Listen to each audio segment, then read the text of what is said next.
네, 오늘 서울의 낮 최고 기온이 38.3도, 내일은 39도까지 치솟으면서 기상 관측 이래 111년 만에 가장 더운 날씨가 찾아올 전망입니다. 네, 밤에는 사상 첫 초열대야에 근접한다는 예보인데요. 이 폭염 상황 그리고 앞으로의 전망해 보겠습니다. 과학재난팀의 김진두 팀장 나와 있습니다. 네, 안녕하세요. 안녕하세요. 자, 오늘도 이 38.3도, 38.4도가 됐으면 111년 만에 최악의 폭염으로 기록될 뻔했죠. 그렇습니다. 1994년도에 예, 38.4도가 있었습니다. 예, 38.4도가 기상 관측이 서울이 1907년에 시작됐는데 111년 만에 가장 더운 날씨인 건데요. 예. 오늘이 38.3도, 역대 2위를 기록했고 24년 만에 가장 더운 기온이었습니다. 가장 예. 높은 기온이었습니다. 예. 예. 내일 밤에는 또 사상 처음으로 초열대야에 근접한다고 하는데 밤에 얼마나 덥다는 얘기죠?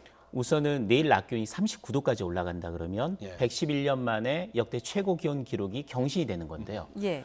39도까지 올라가는 기온이 쉽게 떨어지질 않겠죠. 그러니까 예. 밤이 돼도 온도 자체가 30도 이상이 유지될 가능성도 있는 겁니다. 예. 그 다음날 새벽이 돼서 기온이 조금 낮아지긴 하겠지만 30도 근처, 그러니까 적어도 29도는 넘을 것이다라는 게 기상청 예보입니다. 예. 25도가 넘으면 열대야라고 열대야. 부르죠. 30도를 넘으면 초열대야입니다. 초열대야, 예. 지금까지 관측사상 2번이 나타났는데 예. 다 강릉 지역이었습니다. 아. 강릉 지역에 서풍이 불어들 때 지형적 여인이 겹치면서 30도를 넘은 적이 2번이 있었는데 만일에 서울에 30도를 넘는다면 정말 기상청 관측사상 동해안이 아닌 내륙에서 첫 초열대야가 나타나는 것이고 예. 예. 낮에 39도 넘는 거는 사상 최고인 것이고 그러니까 정말 불가마 더위라고 해도 과언이 아닐 정도가 되는 거죠. 서울만 지금 그런 거죠. 다른 지역도 뭐 되게 이제 덥긴 합니다만 서울이 유독 지금 이렇게 최고 기록을 세우고 있는데 뭐 대구보다도 더 더워서 이제 데프리카보다 더 더운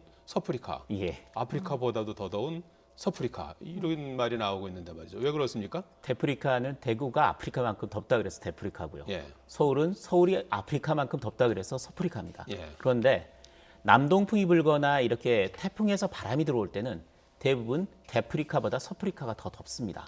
열기의 상승 효과가 서울 지역, 수도권 지역에 좀 집중이 되는 경향이 있고요.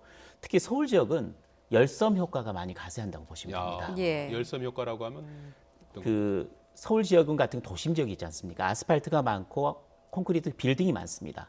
또 낮 동안에는 굉장히 많은 냉방기기를 사용합니다. 그 네. 열도 굉장히 많죠. 따라서 기온이 떨어져야 될 시기에 다른 지역, 그러니까 도심 지역이 아닌 지역은 기온이 떨어지는데 도심 지역은 빨갛게 보이는 열의 섬처럼 보인다 그래서 열섬 효과거든요. 그런데 예. 도심이 훨씬 많은 인구가 살수록 또 고층 빌딩이 많을수록 아스팔트가 많을수록 열섬 효과가 더 커집니다. 예. 서울 같은 경우는 더할 나위 없이 수도권 지역에서 열섬 효과가 가장 큰 지역이기 때문에 수도권 지역이 특히 서프리카가 이런 경우에는 데프리카보다 훨씬 높은 기온이 나타나는 거죠. 예, 그러니까 또 서울을 비롯한 태백산맥 서쪽 지역이 기온이 높은 것, 태풍 종다리의 영향 때문이죠. 그렇습니다. 아직까지 태풍으로 발달하지는 않았는데 오늘 밤 사이에 태풍으로 다시 부활할 가능성이 높습니다. 예. 좀비 태풍이라고 불립니다. 종다리가 죽는 줄 알았는데 예. 죽지 않은 거죠. 다시 살아나서 부활해서 우리나라에 뜨거운 수증기를 불어넣는데 이 뜨거운 수증기가 대부분 남동풍 형태로서 들어옵니다. 그렇게 예. 되면 태백산맥을 넘으면서 고온 건조해진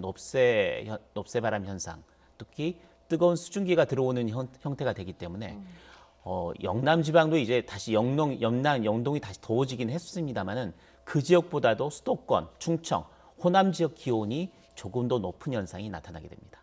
예. 예.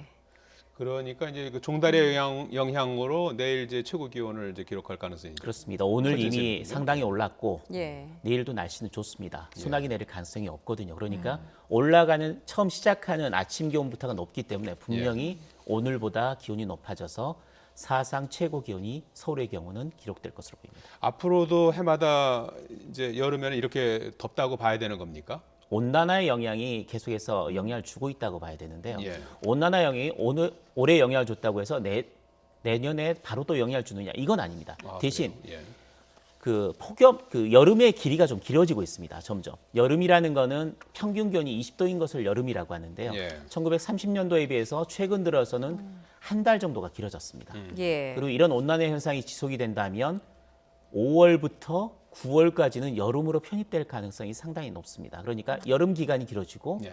폭염의 강도도 강해집니다. 그러니까 최고 기온이 경신되는 횟수가 점차 늘어날 가능성이 높기 때문에 언제든 이 정도의 폭염, 굉장히 강력한 폭염은 언제든 재현될 수 있고 올해가 최고였지만 올해 최고 기록이 언제든 앞으로는 빠른 시간 안에 경신될 가능성도 높아지는 겁니다. 예, 일단 당분간은 별다른 비 예보는 없는 상태인데요. 이런 폭염이 다음 주말까지는 계속 이어진다고요?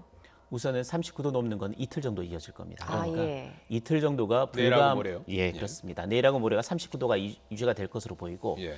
그 이후에 태풍의 영향이 빠지기 때문에 기온은 조금 내려가는데 그래도 37도입니다. 주말까지는 36도 정도의 다음 주? 이번 주까지입니다. 예. 그러니까 8월 초까지죠. 8월 예. 초까지는 초고온 현상이 이어지고요. 다음 주에는 기온이 1도 정도 떨어지는데 35도입니다. 예. 다음 주 중간까지는 35도 정도의 기온이 이어질 것으로 예상이 되고 있는데 예.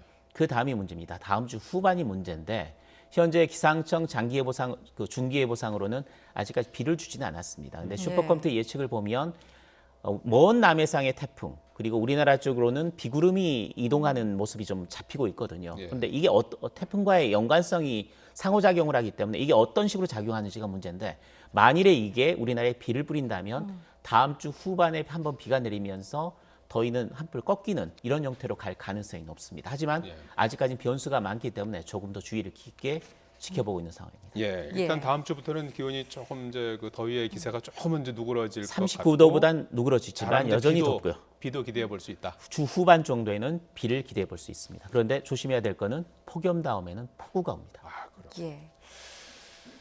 예, 일단 내일과 모레 사상 최악의 또 폭염이 예상되니만큼 잘 대비하시기 바라겠습니다. 김진두 팀장이었습니다. 잘 들었습니다.